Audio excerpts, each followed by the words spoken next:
दोस्तों, अगर आप ट्रेडिंग करते हैं तो एक सवाल अपने आप से जरूर पूछा होगा। मुझे पता था ये ट्रेड नहीं लेना चाहिए था, फिर भी मैंने ले क्यों लिया। और कभी ऐसा भी होता है, मार्केट एकदम साफ दिख रही होती है, सेटअप आपके रूल्स के हिसाब से होता है, फिर भी आप हाथ बांध कर बैठे रहते हो। और जब दिन खत्म होता है तो दिमाग में एक ही आवाज आती है, आज मैंने खुद को ही हराया। आज की वीडियो मार्केट के बारे में नहीं है, आज की वीडियो उस दिमाग के बारे में है जो मार्केट के अंदर आपके फैसले ले रहा है। Problem definition. अक्सर ट्रेडर सोचते हैं मुझे और नॉलेज चाहिए, मुझे और एक्सपीरियंस चाहिए, मेरी स्ट्रेटेजी कमजोर है। लेकिन सच्चाई ये है 90% गलत ट्रेड्स नॉलेज की वजह से नहीं होती, वे होते हैं गलत डिसीजन मेकिंग की वजह से।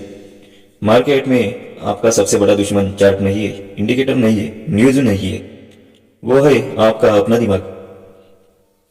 इंसान का दिमाग एक जैसा काम नहीं करता। हमारे दिमाग में दो अलग अलग मोड होते हैं। पहला इंस्टेंट ब्रेन, दूसरा थिंकिंग ब्रेन।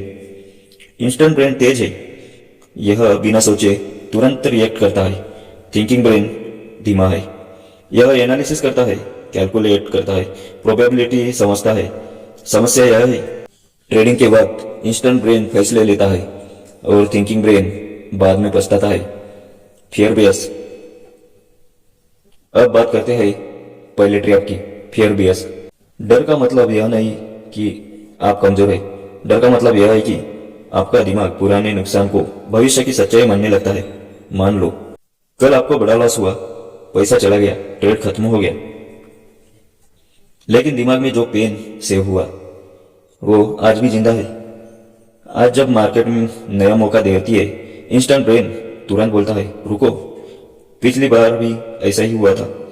मार्केट नया है, दिन नया है, सेटअप अलग है, लेकिन दिमाग पुराने डर से आज का फैसला लेता है।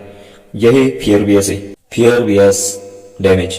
फियर बियस दो तरह से मारता है, एक अच्छे ट्रेड छुड़वा देता है, दो अच्छे ट्रेड को जल्दी बंद करवा देता है। ट्रेडर कहता है थोड़ा प्रॉफिट है, निकल जाते हैं, कहीं उल्टा ना हो जाए। यह डिसिप्लिन नहीं है, यह डर है। मार्केट में डर आपको सुरक्षित नहीं करता, डर आपको इनोसेंटेंट बनाता है। Confirmation bias, fresh angle. अब दूसरे ट्रैप की बात, कंफर्मेशन बियस। यह सबसे खतरनाक है क्योंकि इसमें ट्रेडर खुद को सही मानने लगता है। यह कैसे काम करता है, पहले दिमाग फैसला करता है आज मार्केट ऊपर जाएगा, फिर चार्ट खोला जाता है। अब दिमाग क्या ढूंढता है, वही कैंडल जो बुलिश लगे, वही इंडिकेटर जो सपोर्ट करे, जो खिलाफ जाए उसे इग्नोर। मतलब एनालिसिस सच जानने के लिए नहीं, फैसले को सही साबित करने के लिए किया जाता है। और यही कंफर्मेशन बियस है। Fast reaction bias, new structure. अब तीसरा और सबसे खतरनाक trap, fast reaction bias. Market खुलते ही तेज मूव आया, कैंडल भागी, दिमाग बोलता है अभी नहीं लिया तो मौका निकल जाएगा। यह एनालिसिस नहीं है, यह रिएक्शन है। रिएक्शन में एंट्री देर से होती है, स्टॉप क्लियर नहीं होता, एग्जिट इमोशनल होती है, और बाद में सिर्फ एक लाइन बचती है, जल्दी कर दी। असल में जल्दी नहीं थी, वह बिना होश का फैसला था। Practical control system. अब सवाल यह है इन बायस से बाहर कैसे निकले। सॉल्यूशन मोटिवेशन नहीं है, सॉल्यूशन सिस्टम है।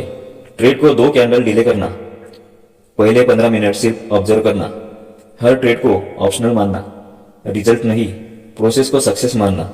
जब आप अपने रिएक्शन को स्लो करते हैं तो थिंकिंग ब्रेन को मौका मिलता है।